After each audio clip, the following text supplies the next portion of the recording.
Welcome to my YouTube channel. Shoutout kay Sir Alberto Lusong at lahat ng aking mga kapwa-guro at estudyante dyan sa The Best Scott Kawayan Campus. Dahil namuwi po ako dito sa aming bahay, ay ipapakita ko po sa inyo ang aking mga alagang hayop. So tara, samahan niyo ako.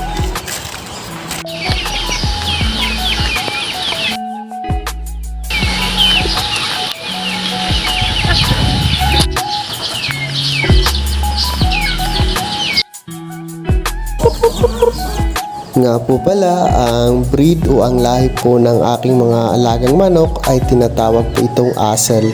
At dito naman po sa probinsya ng Masbate ay tinatawag po itong Unas.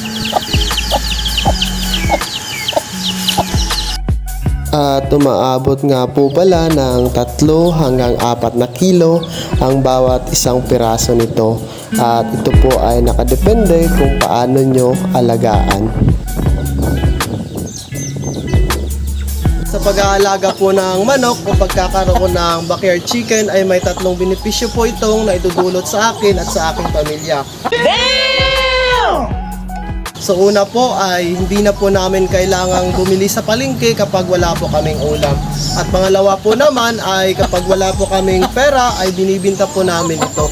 At pangatlo po ay nakakabawas stress dahil minsan ay ginagawa po ito naming libangan. Nga po pala, ito po ang daanan papunta sa aming mga alagang baboy.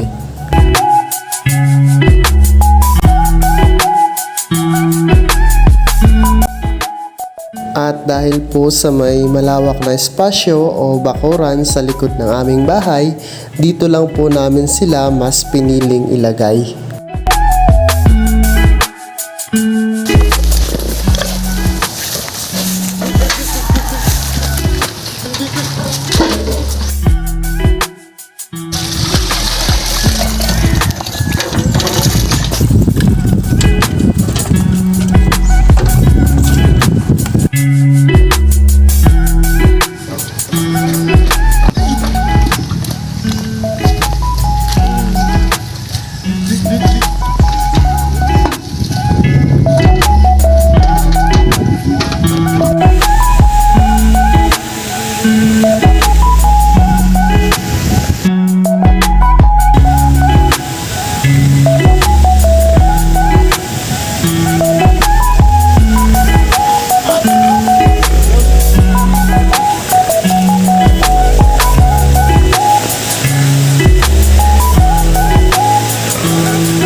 Kung ito ay dito lang po namin linalagay ang aming mga alagang baboy. So meron po kami ditong 4 na alagang baboy. So 3 po ang inahin at 1 po ang lalaki. So mapapansin nyo po, ito pong baboy na ito ay 2 weeks before ay manganganak na po ito siya. Ito po ay nanganak ay inaalagaan po namin o minsan po ay binibinta po namin. Sa panahong ito ay napakahalaga po na meron tayong mga alagang hayop sa ating bakuran katulad ng baboy, manok, dahil po sa buhay natin ay may mga pangyayari pong hindi inaasahan at sa pamamagitan po nito ay hindi na po natin kailangang mangutang o maghanap ng pera.